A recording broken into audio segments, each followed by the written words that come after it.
कैसी हो वसु? शब्दों की आत्मीयता और ये जानी पहचानी आवाज सुनकर पिता की अंत्येष्टि में आई वसुधा की जैसे सांस अटक गई। उसने पीछे मुड़कर देखा तो मानो जीभ तालू से चिपक गई और आंखें जम सी गई। अभय? वसुधा के मुंह से बस इतना ही निकल पाया। वसुधा के होठों से अपना नाम सुन होठ मुस्कुरा उठे। आंखें और गहरी हो गई थी, माथे पर लकीरें तनिक बढ़ गई थी। सिर के बालों के साथ साथ दाढ़ी मूंछ के बाल भी सफेद हो चुके थे और स्मार्टनेस में इजाफा हो गया था। मोहतरमा, हमने पूछा कैसी हो? हाँ ठीक हो।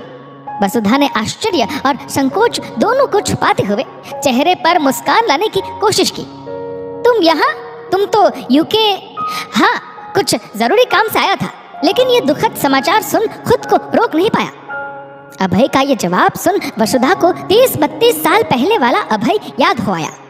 एक दूसरे के घर के बीच का फासला कई किलोमीटर होने के बावजूद भी अभय जब कभी वसुधा के घर के आसपास दिख जाता, वसुधा उससे यही सवाल करती, तुम यहाँ?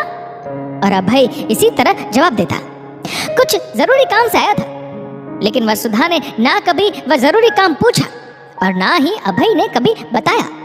तुम खड़े क्यों हो, बैठो ना। वसुधा ने शामियाने में एक और रखी कुर्सियों की ओर इशारा किया। अकेली आई हो? हाँ, बेटा यूएस में है, आ नहीं सका। ये कब हुआ? वसुधा की सूनी मांग और खाली कलाइयों को देख अभय ने इशारे से पूछा। लगभग 8 वर्ष हो गए। कोई एक्सीडेंट?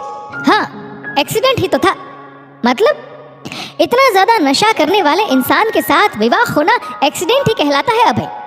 आंखें छलक आई थी वसुधा की। मेरी छोड़ो, तुम सुनाओ, बताओ क्या सुनना चाहोगे?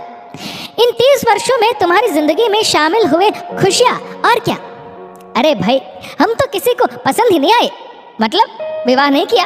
किया था। पूरे 23 वर्ष हो गए पत्नी को हमसे रूठ कर ईश्वर के पास शिकायत दर्ज करवाने गए हुए। ओह, और बच्चे? एक बेटी है, कैलिफोर्निया में पढ़ाई कर रही है। शामियाना में आगंतुकों की संख्या बढ़ने लगी थी। वसुधा भीतर जाने के लिए उठ खड़ी हुई। अगर कभी दिल कहे तो मुझे कॉल जरूर करना। अभय ने जेब से अपना विजिटिंग कार्ड निकाल वसुधा की ओर बढ़ाया।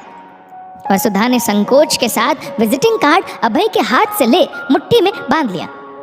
अभय जा चुका था और वसुधा अपने आप, अगर अच्छी लगे तो प्लीज लाइक कर दें, आप में खोई पिताजी के कमरे में पहुंच चुकी थी। पिताजी की तस्वीर के सामने दीपक जल रहा था और वसुधा की मुट्ठी में कुछ पिघल रहा था। उसके मानस पटल पर 30 वर्ष पहले खुद को कहीं से तोड़कर कहीं जोड़ने का चलचित्र जो चल रहा था। कर्मकांड की सारी रस्में पूरी हो चुकी थी। कौओं को भोग लगाया जा चुका था और शायद पिताजी की आत्मा को शांति भी मिल चुकी थी। लेकिन वसुधा की अंतरात्मा अशांत थी। वसुधा माँ के कमरे में औंधे मुंह पड़ी थी। ये कमरा 30 वर्ष पूर्व वसुधा का हुआ करता था और वसुधा अक्सर अपने कमरे में ऐसे ही लेटना पसंद करती थी। आज वह बहुत अकेलापन महसूस कर रही थी। अकेलापन महसूस करने का कारण भी था। वसुधा बिस्तर से उठकर टेबल तक गई।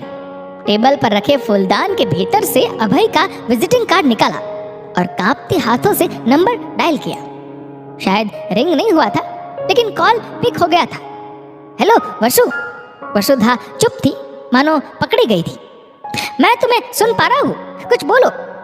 अभय? हाँ बोलो ना वसु।